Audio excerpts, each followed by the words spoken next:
దంతాలకి లేదా నోటికి సంబంధించినటువంటి రోగాలు కేవలం నోటికే పరిమితం కాదండి, పూర్తి శరీరంలో కూడా ఒక్కోసారి కనిపిస్తూ ఉంటాయి. నేడు దంతాలకు వచ్చే సమస్యలు మెడికల్గా ఎంత ముఖ్యం అనేది దాని గురించి చర్చించుకుందాం. నమస్కారం అండి, నా పేరు doctor Sharath Ramachandra Bhaskaruni. The dental స్పెషలిస్ట్లో గత దశాబ్ద కాలంగా పనిచేస్తున్న నేను మా టీమ్ మెంబర్స్తో మా వద్ద డెంటిస్ట్రీలో ఉన్నటువంటి అన్ని స్పెషాలిటీస్లో ఉన్నటువంటి నిష్ణాతులు స్పెషలిస్టులు ఉన్నారండి. వారందరితో కలిసి పనిచేయడం నా అదృష్టం. ఇది ప్రధానంగా ఎందుకు చెప్తున్నాను అంటే, దంతాలకి లేదా నోటికి సంబంధించినటువంటి రోగాలు కేవలం నోటికే పరిమితం కాదండి, చాలా వరకు కూడా ఈ సమస్యలు పూర్తి శరీరంలో కూడా ఒక్కోసారి కనిపిస్తూ ఉంటాయి. అంటే ఇంకా స్పెసిఫిక్గా చెప్పాలి అంటే, మా హాస్పిటల్లో ఇది ఒక సమగ్రంగా ఒక పేషెంట్ వచ్చినప్పుడు తన సమస్యను విని దాని పరిష్కారానికి కేవలం ఒక డాక్టర్ని మాత్రమే కాకుండా ఒక జట్టుగా ఒక 10 మంది 11 మంది స్పెషలిస్టులు అందరూ కలిసి వారి డిపార్ట్మెంట్లో వారి స్పెషాలిటీలో ఏమైనా సమస్యలు ఉన్నాయా చూసి ప్రతిదీ క్షుణ్ణంగా పరిశీలించి క్లియరెన్స్ ఇచ్చి ఆ తర్వాత నెక్స్ట్ డిపార్ట్మెంట్కి పంపించి అలా ఒక డిపార్ట్మెంట్ నుంచి మరొక డిపార్ట్మెంట్కు పంపిస్తూ వారి యొక్క పేషెంట్ యొక్క పూర్తి సమగ్రంగా comprehensive medical and dental treatment అంటారు.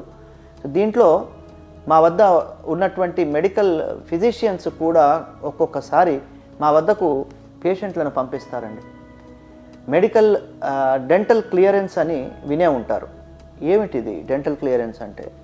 పేషెంట్లు ఒక హృద్రోగ నిపుణులు మా వద్దకు కార్డియాక్ పేషెంట్స్ని పంపించడం లేదా నెఫ్రాలజిస్ట్ కిడ్నీ ట్రాన్స్ప్లాంట్ చేయించుకునే వారిని మా వద్దకు పంపించడం చాలా తరచుగా జరుగుతూ ఉంటుంది. ఎందుకు ఇలా పంపిస్తూ ఉంటారు డెంటిస్ట్ వద్దకు? మీకు అనుమానం రావచ్చు, పళ్ళకి కిడ్నీలకి గుండెకి సంబంధం ఏమిటండి అని మీరు అడగవచ్చు. సంబంధం చాలా ఉందండి.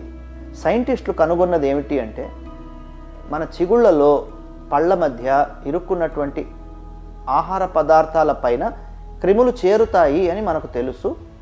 ఈ క్రిములు యాసిడ్లు ప్రొడ్యూస్ చేస్తాయని మనకు తెలుసు, పుచ్చులు కాస్ చేస్తాయని తెలుసు.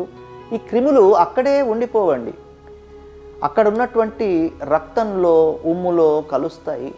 సో ఆ రక్తంలో కలిసినప్పుడు రక్తం అక్కడే ఉండదు కదండి, అక్కడి నుంచి శరీరంలోని అనేక భాగాలకు ప్రవహిస్తూ ఉంటుంది. సో ఈ క్రిములు కూడా రక్తంతో పాటు శరీరంలో ప్రతి భాగానికి చేరిపోతూ ఉంటాయి. అందరిలో కాకపోవచ్చు, అది రక్తంలో ప్రవహిస్తున్నప్పుడే రక్తంలో ఉన్నటువంటి యాంటీబాడీ అని కానీ ఏదైనా ఒక డిఫెన్స్ మెకానిజం వలన వైట్ బ్లడ్ సెల్స్ వీటి చర్యల వలన అవి అక్కడే సంహరింపబడవచ్చు లేదా సంహరింపబడకపోవచ్చు. అవి ఏ ఇతర ఆర్గన్ అయినా చేరుకోవచ్చు. ఉదాహరణ గుండెకి చేరుకోవచ్చు. గుండెకి చేరుకున్నాయి అనుకోండి, అవి అక్కడ రోగాన్ని కనుక కలిగించే శక్తి వాటికి ఉంటే కొన్నిసార్లు మనకి సబ్ అక్యూట్ బ్యాక్టీరియల్ ఎండోకార్డైటిస్ అనే ఒక కండిషన్ ఎదురవుతూ ఉంటుంది. అది చాలా క్లిష్టమైన సందర్భం, అంత ఈజీగా క్యూర్ కాదు. ప్రత్యేకంగా వాల్వ్స్ చేయించుకోవాల్సిన వాళ్ళు, హార్ట్ సర్జరీస్ కార్డియాక్ సర్జరీస్ చేయించుకునే వారికి ఇది చాలా ముఖ్యమైనటువంటి ఘట్టం. నోరు శుభ్రంగా పెట్టుకోండి అంటారు. ఒకవేళ నోరు శుభ్రంగా లేకపోతే ఏం చేస్తారు? డెంటిస్ట్ వద్దకు పంపించి స్పెషలిస్ట్ ద్వారా చెక్ చేయించి పళ్ళని క్లీన్ చేయించి ఫిల్లింగ్స్ ఉంటే చేయించి, అంటే క్యావిటీస్ పుచ్చులు ఉంటే తీసేసి రూట్ కెనాల్ అవసరమైతే చేయించి ఏదైతే సర్జరీకి అవసరమో అవి చేసి తర్వాత క్లియరెన్స్ ఇవ్వడం జరుగుతుంది, డెంటల్ క్లియరెన్స్. అదేవిధంగా కిడ్నీ ట్రాన్స్ప్లాంట్ చేయించుకునేవారు కూడా పూర్తిగా ఇవన్నీ పాటించాలండి, డెంటల్ హైజీన్. లేకపోతే ఇమ్యూనో కాంప్రమైజ్డ్ పేషెంట్స్ కాబట్టి వీరిలో రోగ నిరోధక శక్తి చాలా తక్కువ ఉంటుంది. కాబట్టి ప్రత్యేకంగా మన నోటిలో కొన్ని లక్షల కొద్దీ క్రిములు చేరుతూ ఉంటాయి. కాబట్టి మన నోటిని శుభ్రంగా ఉంచుకోవడం మన ప్రథమ కర్తవ్యం.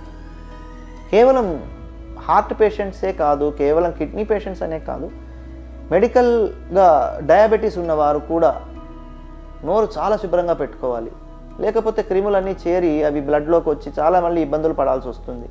సో ఇంత ప్రాముఖ్యత ఉన్నందువల్లనే మనము నోటికి తగినంత ప్రాముఖ్యత ఇవ్వాలి, వాటికి గౌరవం ఇచ్చి నోరు కూడా ముఖ్యమే, పళ్ళు ముఖ్యమే, నేను శుభ్రంగా పెట్టుకోవాలి, నేను ఉదయాన్నే రాత్రి తోముకోవాలి, డాక్టర్ దగ్గరికి వెళ్ళాలి, డెంటిస్ట్కి చూపించాలి. సమస్య ఉంటే మన ఆరోగ్యం మన చేతుల్లో ఉందండి. నిర్లక్ష్యం పనికిరాదండి. 5 వేళ్లలో ఏ వేలు పోయినా మిగతా 4 వేళ్ళు పనిచేస్తాయి కదా అనుకోం కదండి. అదేవిధంగా పళ్ళల్లో 32 ఉన్నాయి, నాకు ఒకటి పోయినా నాకేం నష్టం లేదు అని అనుకునేవారు చాలామంది అండి. కానీ ఆ ఒక్క పన్ను ఎక్స్ట్రా ఉండడం వలన, లేని పన్ను ఉండడం వలన వచ్చే ఆ సౌకర్యం పళ్ళు లేనప్పుడు ఉండదండి. అదేవిధంగా ఇన్ఫెక్షన్స్ కంట్రోల్ చేయాలంటే ఖచ్చితంగా మనం చాలా మెటిక్యులస్ ఓరల్ హైజీన్ అంటారు, అది మెయింటైన్ చేయక తప్పదు. చిన్న వయసు నుంచే మనం ఇవి అలవరుచుకోవాలి. మంచి అలవాట్లు ఎలా తెలుస్తాయి? నేను బాగా తోముతున్నాను అనేవాళ్ళు చాలామంది ఉన్నారు, కానీ సరిగ్గా తోమలేరు. ఇటువంటి వారు వెంటనే డెంటిస్ట్ వద్దకు వెళ్ళి, స్పెషల్గా నిపుణుల వద్దకు వెళ్ళి, ఎక్కడైతే ఒక టీం వర్క్ లాగా ఉంటుందో అలాంటి వారి వద్దకు వెళ్ళి చూపించుకుంటే మీకు చాలా మంచి జరుగుతుంది. సో అంతిమంగా చెప్పొచ్చేది ఏమిటి అంటే, పళ్ళు ముఖ్యం, వాటి ఆరోగ్యం ముఖ్యం, వాటిల్లో క్రిములు చేరుకోకుండా చూసుకోవడం ముఖ్యం. వాటిని ఎలా మనం ఆరోగ్యంగా కాపాడుకోగలమో మనకు తెలియకపోతే కేవలం చెప్పుడు మాటలు వినకుండా డెంటిస్ట్ వద్దకు వెళ్ళి నిజాలు నిర్ధారణ చేసుకొని ప్రతి 6 నెలలకో సంవత్సరానికో ఒకసారి డెంటిస్ట్ వద్దకు వెళ్ళడం చాలా శ్రేయస్కరం అండి. సమస్య ఉంటే వెంటనే మీ డెంటిస్ట్ దగ్గరికి వెళ్ళవలసిందిగా కోరుకొని సెలవు తీసుకుంటున్నాను. నమస్కారం.